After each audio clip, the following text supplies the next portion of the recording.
నమస్కారం అండి రమేష్ గారు. నమస్కారం రామకృష్ణ గారు. Okay sir. చాలా రోజుల నుంచి అడుగుదామని చాలా ప్రశ్నలు వేధిస్తున్నాయి. ఈరోజు సైన్స్ అండ్ టెక్నాలజీకి అనుసంధానంగా ఉన్నటువంటి హామ్ రేడియో హాబీ విద్యార్థులకు ఏ రకంగా ఉపయోగపడుతుంది? ప్రస్తుత తరుణంలో 5G టెక్నాలజీ కూడా వచ్చేసింది. దీని ద్వారా ప్రాక్టికల్‌గా విద్యార్థులకు ఏ రకంగా ఉపయోగపడుతది? మీరు ఈ పరిస్థితుల్లో ఏ రకంగా వాళ్ళకి చెప్పగలుగుతున్నారు?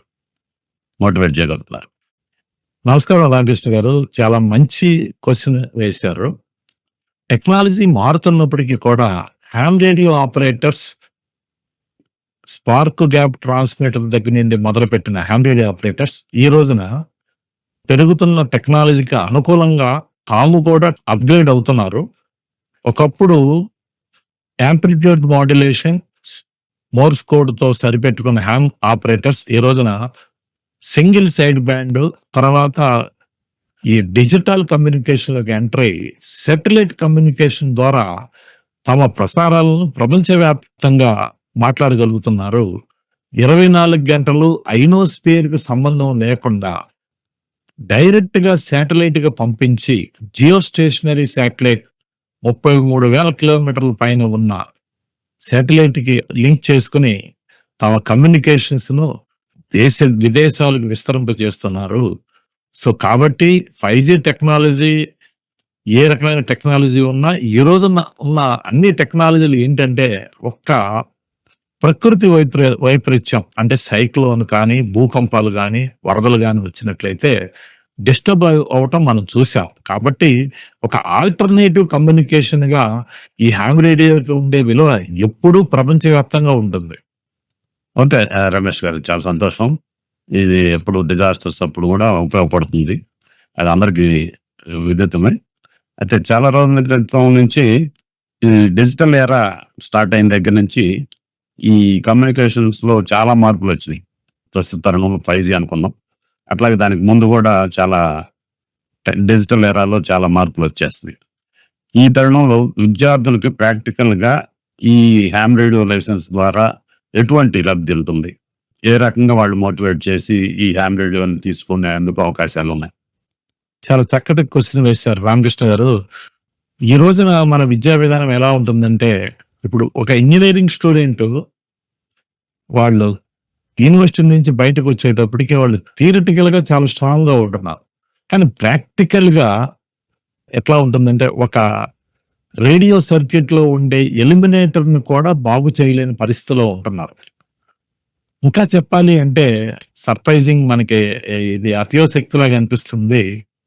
ఒక కెపాసిటర్ పాజిటివ్, నెగెటివ్ పొలారిటీ ఏ విధంగా ఉంటుంది అని కూడా చెప్పలేని పరిస్థితిలో ఉండటం నేను గమనించాను.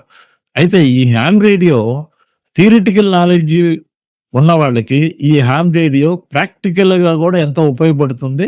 వాళ్ళ నాలెడ్జ్ పెంచుకోవడానికి ఎంతో ఉంటుంది. కొంతమంది ఈ హామ్ రేడియో అంటే రేడియో సర్క్యూట్స్, రిసీవర్లు, ట్రాన్స్మిటర్ల మీద వాళ్ళు శ్రద్ధ కనపరిచి లేటెస్ట్ టెక్నాలజీ ముందుకు వెళ్ళటానికి వాళ్ళ శ్రాయశక్తిలో కృషి చేస్తుంటారు. మరికొంతమంది యాంటెనాల గురించి వాట్లి మీద డైపోల్ యాంటెనాలు, యాగి యాంటెనాలు, డైరెక్షనల్ యాంటెనాలు, ఆమ్ని డైరెక్షనల్ యాంటెనాలు ఈ విధంగా వాటి మీద కృషి చేస్తుంటారు. మరికొంతమంది ఈ ఐనోస్ఫియర్ కండిషన్స్ గురించి వాటి గురించి ప్రయోగాలు చేస్తూ కొత్త కొత్త విషయాలు తెలుసుకుంటూ ఉంటుంటారు. ఈ థియరిటికల్‌గా నాలెడ్జ్ ఉన్నప్పటికీ కూడా ఈ ప్రాక్టికల్ నాలెడ్జ్ అనేది ఎంతైనా అవసరం. ఆ డెఫిషియన్సీ అనేది మనకి హామ్ రేడియో వల్ల కలుగుతుంది. ఓకే. చాలా సంతోషం అండి. ఈ హామ్ రేడియో లైసెన్స్ ద్వారా ప్రాక్టికల్‌గా అనేక నాలెడ్జ్‌ని గెయిన్ చేయడానికి అవకాశం ఉందని చెప్తున్నారు. చాలా సంతోషం అండి. అంటే ప్రస్తుత తరుణంలో సెమీకండక్టర్ టెక్నాలజీ కూడా మనకు అందుబాటులోకి రాబోతుంది దరిదాపుల్లోకి. దాదాపుగా యాపిల్ లాంటి సంస్థలు కూడా ఇండియాలోనే మ్యానుఫ్యాక్చరింగ్ చేసే పరిస్థితి వచ్చేసింది. ఈ క్రూడ్ మోడల్ అయినటువంటి పాత విధానాలు ఉన్నాయి కదా! వాటి నుంచి ఇప్పుడు లేటెస్ట్ చిప్ సిస్టమ్ చాలా వర్షన్స్ డిజిటల్ ఎరాలో మనకి ఉన్నాయి. వీటిల్లో అప్‌గ్రేడ్ చేసుకుంటూ హామ్ రేడియో ఎక్విప్‌మెంట్‌ని ఏ విధంగా చేయగలుగుతున్నారు? వాటిని ఏ రకంగా ఉపయోగించుకోగలుగుతున్నారు విద్యార్థులు ఈ రోజుల్లో? ఓకే. రామకృష్ణ గారు. ఒకప్పుడు మన హామ్ రేడియో ఎక్విప్‌మెంట్‌లు ఏ విధంగా ఉండేయంటే ట్రాన్స్మిటరు, రిసీవరు వేరువేరుగా ఉండేవి. అవి చాలా బల్క్‌గా ఉండేవి. అంటే చాలా కష్టం అనమాట. ఈ బ్యాండ్స్ మార్చాలన్నా కూడా చాలా కష్టం. అది మన వాళ్ళు పాత మిలిటరీ ఎక్విప్‌మెంట్, సర్ప్లస్ ఎక్విప్‌మెంట్ తెచ్చుకొని వాడేవాళ్ళు ఎక్కువ మంది. అయితే ఒక్కొక్కటి 55 కిలోలు, 65 కిలోలు కూడా ఉండేవి. అయితే ఇప్పుడు టెక్నాలజీ మారుతుంది. సర్క్యూట్స్, డిజిటల్ సర్క్యూట్స్ అన్నీ కూడా మనకి అందుబాటులోకి వస్తున్నాయి. వీటిలతో పాటు హ్యామ్ రేడియో ఆపరేటర్స్ కూడా ఈ టెక్నాలజీ అందుబాటులోకి వచ్చిన టెక్నాలజీని ఆసరాగా చేసుకొని మన వాళ్ళు ఎక్విప్‌మెంట్స్ కొత్త ఎక్విప్‌మెంట్స్ తయారు చేస్తున్నారు. ఒకప్పుడు ఒక ఎక్విప్‌మెంట్ చేయాలంటే ఒక్కొక్క బ్యాండ్‌కి ఒక్కొక్క సర్క్యూట్ అవసరమయ్యేది. ఇప్పుడు అంటే ఒక బాక్స్‌లో 3-30 మెగా హెర్ట్జ్ వరకు ఉన్న ఫ్రీక్వెన్సీస్‌లన్నిటిని కలిపిన ఎక్విప్‌మెంట్స్ మన వాళ్ళు ఇక్కడే మన తెలుగు రాష్ట్రాల్లోనే తయారు చేస్తున్నారు. వీరు తయారు చేసిన ఎక్విప్‌మెంట్లు ప్రపంచవ్యాప్తంగా డిమాండ్ ఉంటుంది. ముఖ్యంగా యూబీటీఎక్స్, ఎస్బీటీఎక్స్ అనే ఎక్విప్‌మెంట్స్ లమాకా అమెచ్యూర్ వారు తయారు చేయడం వాటికి ప్రపంచవ్యాప్తంగా ఎంతో ఆదరణ లభిస్తుంది. ఈ రోజున చాలా సోఫిస్టికేటెడ్ ఎక్విప్‌మెంట్ తక్కువ రేట్‌లో మన వాళ్ళు తయారు చేస్తున్నారు. తమ సత్తా ఏంటో నిరూపించుకుంటున్నారు. కొద్దిమంది హ్యామ్ రేడియో ఆపరేటర్స్ ఉన్నప్పటికీ కూడా మన యొక్క హ్యామ్ రేడియో పాపులేషన్ మన జనాభాతో పోల్చుకుంటే చాలా తక్కువ. అంటే 1,00,000 మందికి ఒక రేడియో ఆపరేటర్ చొప్పున ఉన్నారు. మన యువతరం మన దేశంలో మన పాపులేషన్‌లో చూసుకున్నట్లయితే 50% పాపులేషన్ 25 సంవత్సరాలకు లోబడి ఉన్నారు. 25 ఇయర్స్ చాలా పెద్ద అడ్వాంటేజ్ ఇది. ప్రపంచంలో వేరే వాళ్ళకి ఎవరికీ లేదు. వేరే దేశాల వాళ్ళు చైనా, జపాన్ ఇటువంటి దేశాల్లోని జనాభా వాళ్ళు వృద్ధతరంగా మారుతున్న ఈ తరుణంలో మన యొక్క జనాభా యువతరం. అందుకని యంగ్ ఇండియా అన్నారు. వీళ్ళలో కనీసం 1% పాపులేషన్ మనం ఈ హ్యామ్ రేడియో వైపు వాళ్ళ దృష్టిని మరల్చినట్లయితే ప్రపంచంలో మనం మిగతా దేశాలకి తలదేటుగా చైనా, జపాన్ ఈ దేశాలకి సమానంగా ఇంకా మరింత వాళ్ళని సర్ప్లస్ అయ్యి చేసే విధంగా మన వాళ్ళు తయారవటంలో ఎటువంటి ఆశ్చర్యం లేదు. అటువంటి దానికి అత్యంత జనాభా కలిగిన మన భారతదేశం మన జనాభాని ఒక సాధనంగా వాడుకుంటే ఇది తప్పకుండా సాధ్యం అవుతుంది. చాలా సంతోషం సార్. చాలా మంచి విషయాలు చెప్పారు. అట్లాగే ఈ డిజిటల్ ఎరాలోనే ఇంకో కొన్ని ప్రశ్నలు ఉన్నాయి. సాఫ్ట్‌వేర్ డిఫైన్ రేడియో అనే ఇట్లాంటి కొన్ని సఫిస్టికేటెడ్ ఎక్విప్‌మెంట్స్ కూడా అందుబాటులోకి వచ్చాయి. ఇప్పుడు ప్రస్తుతం ఉన్న ఇంజినీరింగ్ విద్యార్థులకి ఇది ఏ రకంగా అనుసంధానం చేయొచ్చు? ఎట్లా మోటివేట్ చేసి వాళ్ళని ఈ రంగంలోకి తీసుకురావచ్చు చెప్పండి. సాఫ్ట్‌వేర్ డిఫైన్ రేడియో అనేది ఒక లేటెస్ట్ ఎక్విప్‌మెంట్స్. ఇది ఇతర దేశాల్లో, పాశ్చాత్య దేశాల్లో ఈ ఎక్విప్‌మెంట్స్ 1,00,000, 2,00,000 వరకు కూడా ఈ ధర పలుకుతుంది. అయితే మనకు ఇక్కడున్న హ్యామ్ రేడియో ఆపరేటర్స్ నాయుడు గారు VU2 జులు ఆల్ఫా జులు, ఆయన ఆంధ్రప్రదేశ్ విశాఖపట్నం వాసి, తెలంగాణలో ఉద్యోగరీత్యా సెటిల్ అయి ఉన్నారు. వారు చక్కటి సర్క్యూట్స్ డిజైన్ చేయడం జరిగింది. అంటే మనకు ఆశ్చర్యం కలుగజేసే విషయం ఏంటంటే అత్యంత తక్కువ ఇన్వెస్ట్మెంట్ పెట్టి ఈ సాఫ్ట్‌వేర్ డిఫైన్ రేడియో తయారు చేయడమే, ఆయన సొంతంగా తయారు చేయడమే కాకుండా అంటే ఈ మొత్తం ఖర్చు రూ. 8,000 ఆయన 8,000-9,000 రూపాయల లోపు ఆయన తీసుకొని వచ్చారు. అనేక మంది హ్యామ్ రేడియో ఆపరేటర్స్ కి ముఖ్యంగా విద్యార్థుల్లో అవగాహన కలిగించడానికి ఆయన అనేక సదస్సులు నిర్వహించారు. మన వాళ్ళు తయారు చేసిన ఈ ఎక్విప్‌మెంట్స్ కి ప్రపంచవ్యాప్తంగా ఆదరణ లభిస్తుంది. సాఫ్ట్‌వేర్ డిఫైన్ రేడియో కూడా అత్యంత కీలకమైన పరిణామం. దీంట్లో కూడా మన వాళ్ళు ముందంజ వేస్తున్నారు. చాలా చాలా సంతోషం అండి. మంచి విషయాలు చెప్పారు. అట్లాగే ఇంకా ప్రాక్టికల్‌గా బాగానే ఉంది. ఇంకా అభివృద్ధి చెందాలని సైన్స్ అండ్ టెక్నాలజీ పరంగా మన రాష్ట్రం ముందుకెళ్ళాలంటే ఎటువంటి నిర్ణయాలు తీసుకోవాలి? ఎటువంటి దాని ద్వారా ఫలితాలు ఎలా ఉంటాయి? మీరు ఈ పర్టికులర్‌గా ఇంజినీరింగ్ విద్యార్థులకి ఏమని చెప్పాలనుకుంటున్నారు? అంటే ఒక రకంగా ప్రతి సంవత్సరం అనేక విద్యా సంస్థల నుంచి, ఇంజినీరింగ్ కాలేజీల నుంచి, ఇతర సాంకేతిక రంగానికి సంబంధించిన విద్యా సంస్థలు, యూనివర్సిటీల నుంచి ఏటా దాదాపు 15 లక్షల మంది ఇంజినీర్స్ బయటకు వస్తున్నారు. ఈ సంఖ్య మిగతా అభివృద్ధి చెందిన దేశాలైన చైనా, అదేవిధంగా అమెరికా వాటితో పోల్చుకుంటే సంఖ్య చాలా పెద్దది.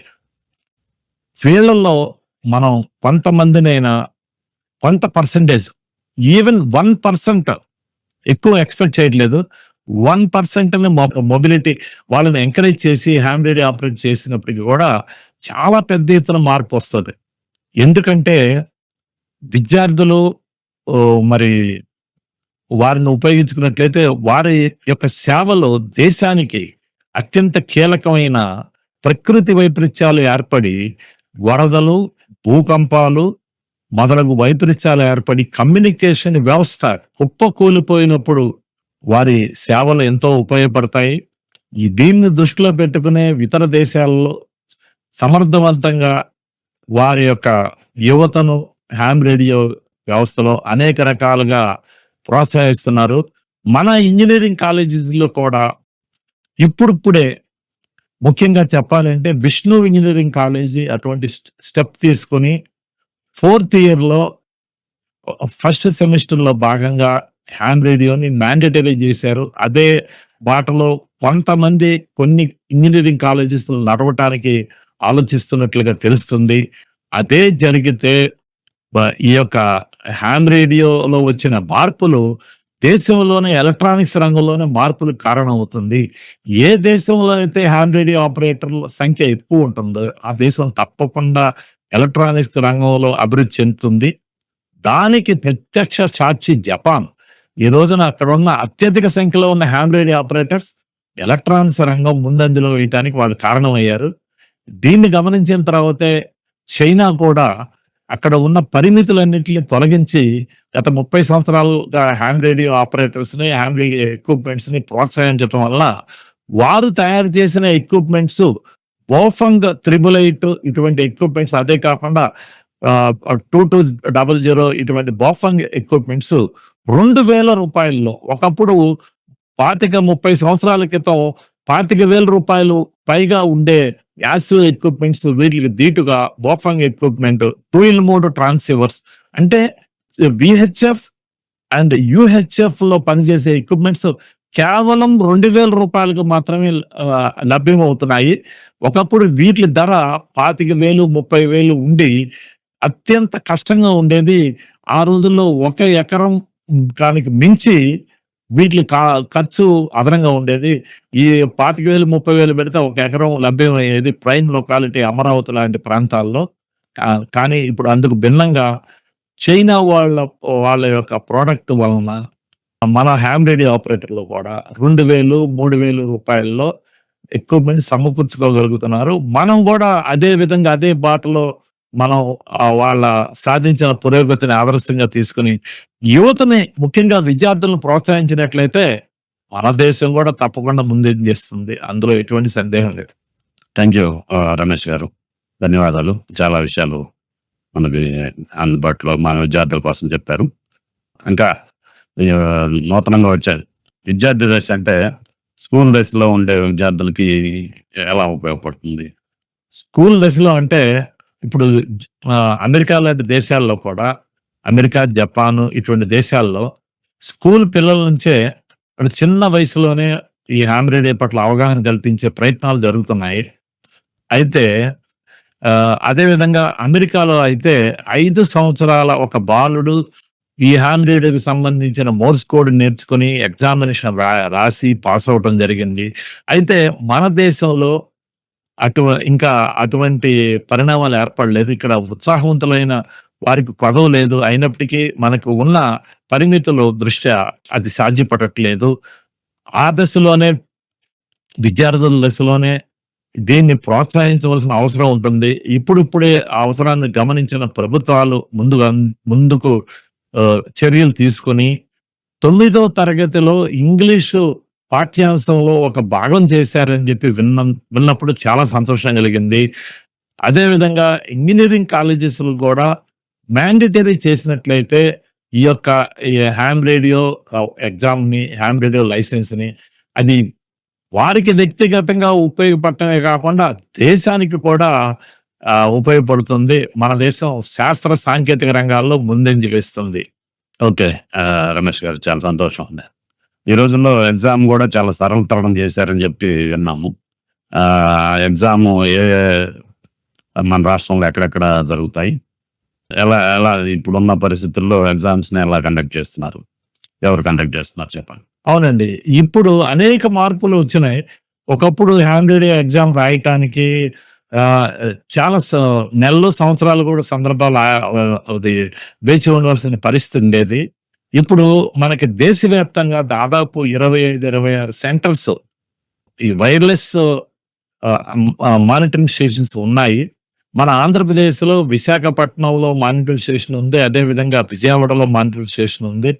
అదేవిధంగా తెలంగాణలో, హైదరాబాద్‌లో మానిటరింగ్ స్టేషన్ ఉంది. ఈ విధంగా మనకి చెన్నైలో ఈ యొక్క రీజనల్ హెడ్ క్వార్టర్స్ కూడా ఉంది. ఇట్లా అనేక ప్రాంతాల్లో ఈ వైర్‌లెస్ మానిటరింగ్ స్టేషన్స్ ఉన్నాయి. వారు ఈ హ్యామ్ రేడియో ఎగ్జామ్స్ కండక్ట్ చేస్తుంటారు. ఇప్పుడు ప్రతీది కూడా ఆన్‌లైన్ అయిపోయింది. ఆన్‌లైన్‌లో అప్లికేషన్ సబ్మిట్ చేయాలి. యూజర్ నేము, పాస్వర్డ్ అది తీసుకొని తర్వాత ఎగ్జామినేషన్ మాత్రం ఈ ఏదైనా ఒక మానిటరింగ్ స్టేషన్ సెలెక్ట్ చేసుకొని ఒక రోజు వెళ్ళి ఎగ్జామ్ ఇవ్వాల్సి ఉంటుంది. చాలా సులభంగా ఈ హ్యామ్ రేడియో ఆపరేటర్స్ వీళ్ళు క్వాలిఫై అవ్వటం, లైసెన్స్ రావటం జరుగుతుంది.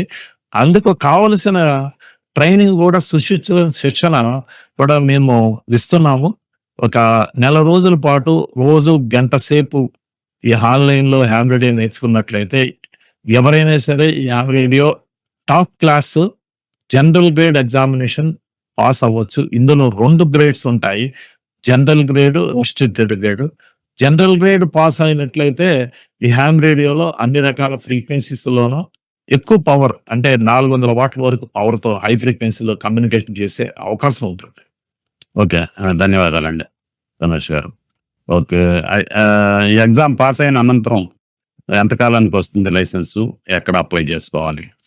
ఎగ్జామ్ పాస్ అయిన అనంతరం అదే రోజున రిజల్ట్స్ ఇవి వెబ్‌సైట్‌లో ప్రకటిస్తారు. వెబ్‌సైట్‌లో అందుకున్న మరుక్షణం అదే రోజున దీనికి కావాల్సిన fee life time licence fee రూ. 2000. లెంచో 20 సంవత్సరాలకి లైసెన్స్ ఫీజు రూ. 1000.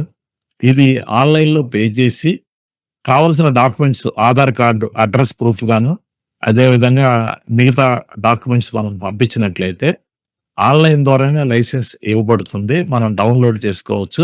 ఈ ప్రక్రియ అంతా జరగడానికి ఇప్పుడు నెల రోజుల నుంచి ఎక్కువ టైం పట్టట్లేదు. ఇది చాలా ఆనందదాయకంగా ఉంది.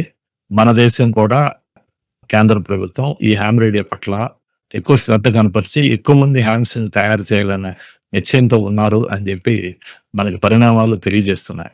ఓకే. ధన్యవాదాలు రమేష్ గారు. చాలా మంచి విషయాలు, అన్ని విషయాలు కూడా కవర్ చేస్తూ చెప్పారు. ఈ ఈ ప్రసారం విన్న వాళ్ళంతా కూడా ఖచ్చితంగా మోటివేట్ అయ్యి మరి కొంతమంది హ్యామ్స్ తయారవుతారని చెప్పి వారందరికి ఉపయోగపడుతుందని చెప్పి ఆశిస్తూ సెలవు తీసుకున్నాను. ధన్యవాదాలు. Thank you. ఓకే రామకృష్ణ గారు. ఈ హ్యామ్ రేడియో నేర్చుకోవాలి అన్న అభిరుచి కలగ వాళ్ళు, అదేవిధంగా విద్యా సంస్థల వారు హ్యామ్ రేడియో గురించి అవేర్‌నెస్ తెలుసుకోవడానికి ఒక 1 అవర్ పాటు మేము అవేర్‌నెస్ ఏర్పాటు చేస్తున్నాం. ఇది మేము మా అంతటిగా మేము వచ్చి అకాడమీ ఆఫ్ హ్యామ్ రేడియో తరపున వచ్చి ఏర్పాటు చేస్తాము. దీనికి సో కాలేజీలు, విద్యా సంస్థలు ఆహ్వానించినట్లయితే అక్కడ మాకు ఒక కాన్ఫరెన్స్ హాలు, మీటింగ్ హాల్ ఏర్పాటు చేసినట్లయితే విద్యార్థులకి వారి యొక్క ఫ్రీ టైంలో అవేర్‌నెస్ ఇవ్వటము, అదేవిధంగా ఉత్సాహవంతులైన వారికి ట్రైనింగ్ కూడా ఇవ్వటం జరుగుతుంది. ఆన్‌లైన్, ఆఫ్‌లైన్ కూడా. ఎక్కువ మంది ఉన్నట్లయితే అదే విద్యా సంస్థకు వెళ్ళి మేము ట్రైనింగ్ కండక్ట్ చేస్తాం. విద్యా సంస్థలు మాకు ఆహ్వానించినట్లయితే. అలా కాకపోతే విడివిడిగా నేర్చుకోవాలనుకున్న వారికి ఆన్‌లైన్‌లో కూడా మేము రోజు గంట సేపు ట్రైనింగ్ ఇవ్వటం ద్వారా ఎగ్జామినేషన్‌కి పంపించడం జరుగుతుంది. సో రామకృష్ణ గారు థ్యాంక్స్ అండి. మీ ద్వారా మరిన్ని విషయాలు తెలియజేసేందుకు అవకాశం కల్పించారు. Thank you very much Ramakrishna గారు. సంతోషం.